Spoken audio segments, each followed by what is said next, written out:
राष्ट्रपती द्रौपदी मुर्मू यांची मंजुरी मिळाल्यानंतर आणि अधिकृत राजपत्रात म्हणजे गॅजेट प्रकाशित झाल्यानंतर राज्यात धर्मांतर विरोधी कायदा महाराष्ट्र धर्म स्वातंत्र्य कायदा 2026 आता राज्यात लागू झालेला आहे.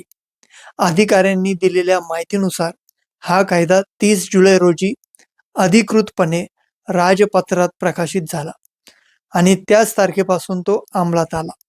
एका वरिष्ठ अधिकाऱ्याने दिलेल्या माहितीनुसार आता राज्यात बेकायदेशीर धर्मांतराच्या प्रकरणांमध्ये नवीन कायद्यातील तरतुदीनुसार कठोर कायदेशीर कारवाई केली जाऊ शकते.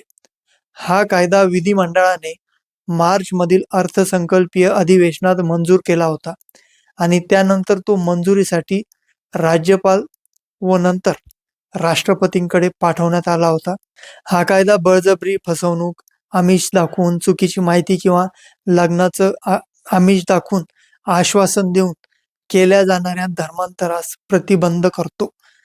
या कायद्याचे उल्लंघन केल्यास 7 वर्षापर्यंतच्या कारावासाची तरतूद आहे, तर पुन्हा गुन्हा करणाऱ्यांसाठी ही शिक्षा 10 वर्षांपर्यंत वाढू शकते. धर्मांतरापूर्वी जिल्हा दंडाधिकाऱ्यांना 60 दिवस आधी सूचना देणं यात अनिवार्य करण्यात आलेलं आहे. तसेच धर्मांतरित व्यक्तीचे पालक, भावंड आणि इतर नातेवाईक यांना तक्रार करण्याचा अधिकारही देण्यात आलेला आहे. विधानसभेत काँग्रेस, राष्ट्रवादी काँग्रेस, समाजवादी पक्ष आणि CPI यांनी या विधेयकाला विरोध केला होता. मात्र शिवसेना, उभाटा यांनी या कायद्याला पाठिंबा दिला होता. काँग्रेसच्या आमदारांनी विधानसभेत असा युक्तिवाद केला होता की हा कायदा घटनाबाह्य असून तो गोपनीयतेच्या अधिकाराचे उल्लंघन करणारा आहे. समाजवादी पक्षाचे म्हणणे होते की हा कायदा एका विशिष्ट समुदायाला लक्ष्य करण्यासाठी आणला गेलेला आहे. विरोधकांची अशी मागणी होती की हे विधेयक संयुक्त निवड समितीकडे पाठवले जावे. या कायद्याचे समर्थन करताना मुख्यमंत्री देवेंद्र फडणवीस यांनी सांगितलं होतं की बळजबरीने किंवा फसवणूक करून होणाऱ्या धर्मांतराला आळा घालणं हा याचा उद्देश आहे.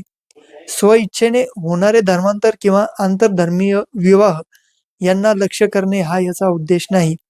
मध्य प्रदेश, ओडिशा, छत्तीसगड, उत्तर प्रदेश आणि हिमाचल प्रदेश यासारख्या किमान 12 राज्यांमध्ये यापूर्वीच धर्मांतर विरोधी कायदा अस्तित्वात आहे. तसेच झारखंड, कर्नाटक, हरियाणा आणि राजस्थानमध्ये सुद्धा असे कायदे आहेत. मंडळी, आपल्या राज्य सरकारच्या या नियमांचं, या कायदा जो काही लागू झालाय या निर्णयाकडे तुम्ही कसं बघता कमेंट बॉक्समध्ये सांगा. आणि जर व्हिडिओ तुम्हाला आवडला असेल तर चॅनलला सबस्क्राईब करून तुमचं सहकार्य ठेवा. मी मंगेश हुसे, धन्यवाद.